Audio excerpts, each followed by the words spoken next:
Bonjour tout le monde. Alors, dites-moi, est-ce que vous connaissez vraiment les 90s? Je vous parle d'un temps que les moins de 20 ans ont piqué leur veste. Je vous jure, j'ai jeté une veste d'enfance un peu comme ça. Je l'ai retrouvée dans une friperie 3 fois plus chère. Moi maintenant, je jette plus rien. Pensez-y, dans 20 ans, les Inspinner, c'est coté en bourse. Vous l'avez demandé, alors j'annonce. Le mois de décembre sera un mois Yakata. Ça veut dire 2 fois plus de vidéos. Donc j'attends de votre part 2 fois plus de likes. Je vous explique ça en détail au milieu de la vidéo. Mais qui fait des annonces au milieu des vidéos? Moi, je fais des annonces au milieu des vidéos. Bah ouais, je fais n'importe quoi, je suis un 90s. Alors dites-moi, est-ce que vous êtes prêts à comparer les années 90 en France et en Russie? Alors, c'est parti. Les consoles. La nostalgie des années 90, le baby-boom des jeux vidéo, tant de jeux magnifiques qui ont bercé notre enfance et auxquels on serait incapable de jouer plus de 15 minutes aujourd'hui. Ah pardon, c'était mieux avant. Ok, vas-y, bah on échange, file-moi ta PS5. Après moi, en vérité, dans les années 90, j'avais même pas le droit à ça. Je vous rappelle que la Nintendo était interdite en Russie. Moi, j'ai connu les années 90 post-soviétiques. Donc on va voir ce qu'on avait de commun et ce qu'on avait de différent. Bon, déjà ça, c'est différent. La PlayStation 1. Attention, je ne parle pas de la PS1, non, ça c'est le cousin sec-pas de la famille. On n'en parle pas. Elle est sortie en France et en Russie, et moi je l'avais. En plus, avec un carton de jeu, ça coûtait pas cher.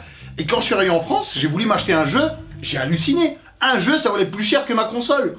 Et à l'époque, ma veste valait pas encore 3 fois son prix. Donc on a commencé à se prêter des jeux avec des amis, et ils m'ont tous dit que mes jeux ne marchaient pas. Et c'est là que je me suis rendu compte que ma console était dotée d'un super pouvoir.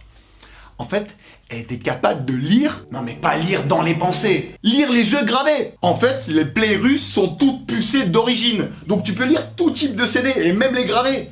Donc je peux te dire, depuis ce jour-là, j'ai plus jamais acheté de jeu.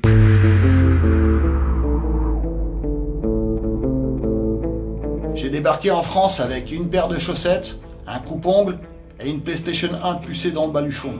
Et avec ça, j'étais devenu le baron du vidéoludique. J'avais tous les jeux existants. Et pour les jeux qui n'étaient pas encore sortis, vous pouvez être sûr que j'allais les avoir avant vous. Toute la jet set se bousculait devant chez moi pour faire une partie.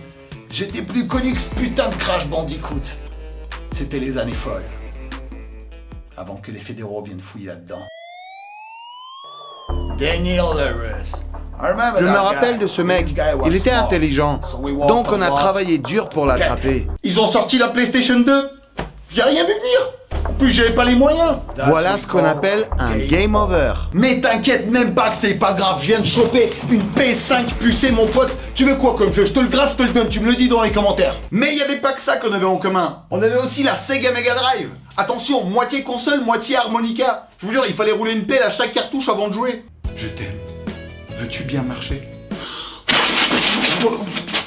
Et bien sûr les Tamagotchi. En fait, ce sont les prémices des Nintendogs et Animal Crossing, tout ça. En fait, là-dedans, t'as un animal virtuel dont il faut s'occuper. Tu sais, genre, le nourrir, jouer avec. Genre, allez, va chercher. Et à l'époque, quand tu voulais un vrai animal, la technique des parents, c'était ça. Tu sais quoi? Occupe-toi d'abord d'un Tamagotchi et on en rediscute après. Ça, c'est une douille parentale. Ouais, parce qu'un Tamagotchi, c'est pas un vrai animal. Sinon, moi, je ferais ça. Qu'est-ce qu'il y a? J'ai mon autorisation, je promène mon animal de compagnie. Ça pose un problème? Moi, mes parents, ils ont dit que c'est bon. Et en plus, c'était super dur. Et si tu t'en occupais mal, ton Tamagotchi, il pouvait mourir. Moi, ça m'a traumatisé. C'est pour ça, depuis, j'ai peur des responsabilités. Alors, je sais qu'on en a déjà beaucoup parlé, mais vu que j'arrive même pas à maintenir mon Tamagotchi en vie, c'est clair, quoi. Je suis pas prêt à devenir père.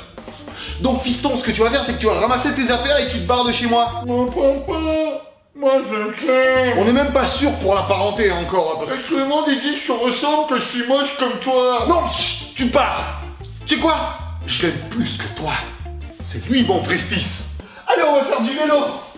Par contre, ce que vous aviez en France et pas nous, bah, c'est la Game Boy. La révolution. La première console portable qui te permet de jouer quand tu veux dans le monde entier. À condition d'avoir un sac à dos rempli de piles et qu'il fasse jour. Ouais, parce que la batterie tenait que dalle et l'écran n'était pas rétroéclairé. Alors autant avec les piles, pour les prolonger un peu, tu pouvais les mordiller. On a tous fait ça, on n'a jamais su si ça marche vraiment. Par contre, tes parents pouvaient stopper ton game juste avec un... Papa, ma Game Boy elle a disparu. Alors, ok, en Russie, on n'avait pas la Game Boy, mais on avait notre propre console portable. La Game Bof. Ouais, parce qu'il n'y avait qu'un seul jeu. Ça s'appelait Electronica IM02, et le jeu s'appelait Nupagadi. Ouais, comme le dessin animé dont je vous ai parlé.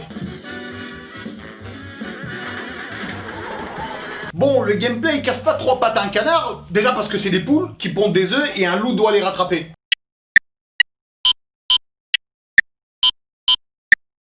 Oui, on est loin de Watch Dogs, mais au moins, c'est à nous. On l'a créé nous-mêmes. C'est notre fierté. Voilà ce que je vous aurais dit si vous m'avez croisé quand j'avais 9 ans en Russie. Parce que depuis, il y a eu Internet et j'ai appris que c'était juste une contrefaçon de la Nintendo Egg.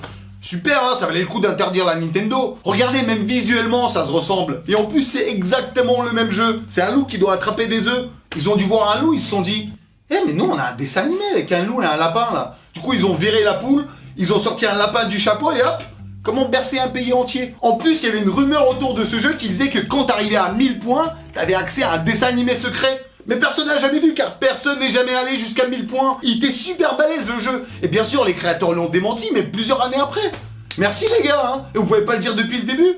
Peut-être ça vous arrangeait aussi, hein. Moi, de toute façon, ça y est, je vous crois plus, hein. Je l'ai téléchargé sur téléphone, je vais le tester moi-même. Si ça doit prendre une semaine, ça prendra une semaine. Allez. Hein?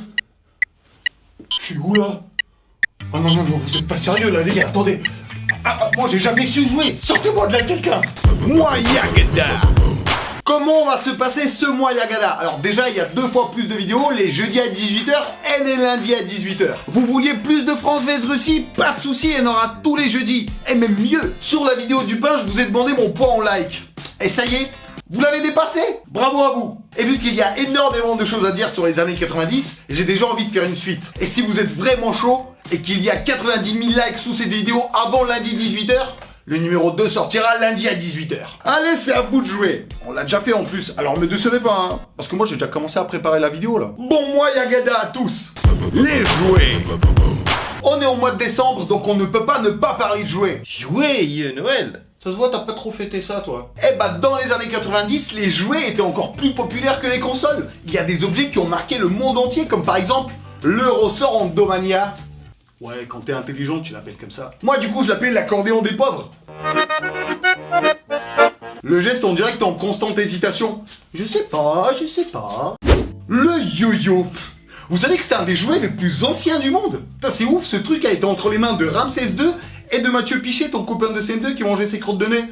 Et en plus, je suis sûr qu'il était meilleur que Ramsès, ça. Et bien sûr, les POG. Par contre, on n'avait pas les mêmes règles en France et en Russie. Le but restant le même, c'est de retourner le maximum de POG en tapant dessus. Mais vous, en France, vous utilisiez un kini et non les frapper directement contre le sol. Bon, j'ai pas réussi à acheter de vrais POG, mais je m'en suis fabriqué moi-même. Donc, on les jouait comme ça. Bam. Et ceux qui sont retournés, ils sont à toi. C'était un phénomène de ouf. Le poker des prépubères. Et on organisait des tournois et tout. Et donc, forcément, il y avait des techniques de triche. La plus connue, c'est celle-là.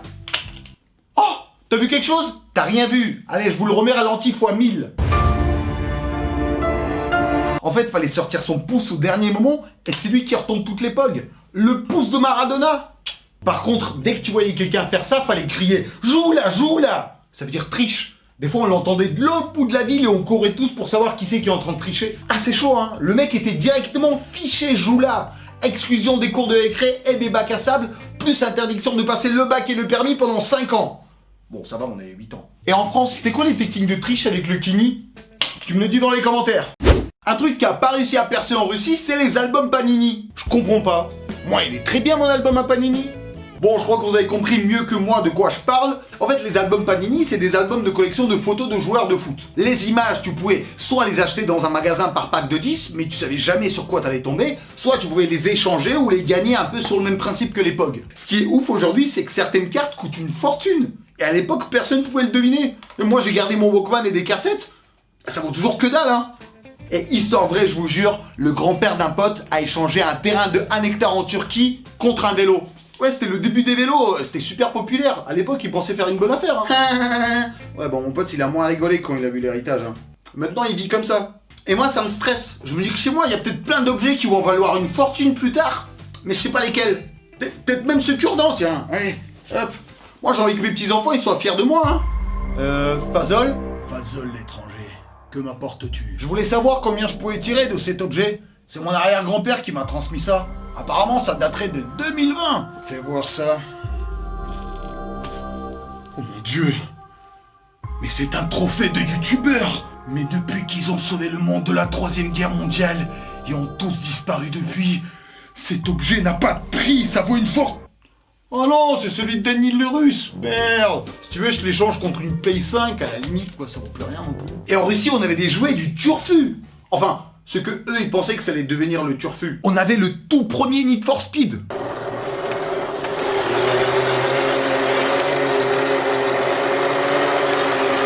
Apparemment, c'est un jeu pour poisson rouge pilote. Ou alors, faut avoir la même mémoire. Parce que sinon, tu te fais chier environ au bout de... un tour. Moi, j'ai eu aussi le baby hockey. Alors, ça ressemble un peu au baby foot. T'as des poignées pour contrôler les joueurs, sauf que tu les déplaces pas dans le même sens. Du coup, c'est pas du tout la même vision du jeu et c'est pour ça que je suis nul au baby foot. Parce que je suis fort au hockey. Enfin, c'est ce que je dis en France. En Russie, je dis l'inverse. Et le dernier jouet dont on va parler, c'est pas vraiment un jouet. En fait, c'est notre premier réseau social. Le Facebook moins 2.0. Ça s'appelait The Anketa. Oubliez le the. Juste Anketa. Anketa, c'est un mot russe qui vient du mot français enquête et qui veut dire fiche de renseignement. C'était des cahiers avec des questionnaires qu'on se passait comme ça dans la classe et quand on recevait un, tu devais répondre honnêtement au questionnaire mais surtout, tu pouvais lire les réponses des autres. Alors bien sûr, il y avait des questions dont on se foutait comme l'âge ou la couleur préférée, mais il y avait surtout la question co, la question qui, la question coquine. Qui te plaît dans la classe? C'est la réponse que tout le monde cherchait. Parfois tu mettais le prénom d'une fille, t'allais voir sa réponse, elle avait mis le prénom de ton pote, du coup tu revenais, tu gribouillais et tu mettais un autre prénom de fille aussi. Ah, ça a créé des couples, hein. Tinder et Facebook dans un seul cahier. Et sans pub et récupération de données, hein. Là, tu vois, tu regardes ma vidéo, hop, tu regardes à droite et le premier objet que tu trouves, t'es obligé de le garder et le transmettre à tes petits-enfants. Note-le moi dans les commentaires et moi je suis là pendant 1 heure après la sortie de la vidéo pour vous dire si ça va prendre de la valeur ou pour vous souhaiter bon courage, quoi. Like cette vidéo à fond, n'oublie pas, 90 000 likes sous cette vidéo avant lundi 18h et je vous balance le numéro 2 sur les années 90. Abonnez-vous à la chaîne, faites tourner la vidéo et on se retrouve lundi à 18h pour une vidéo qui va vraiment arriver très bientôt.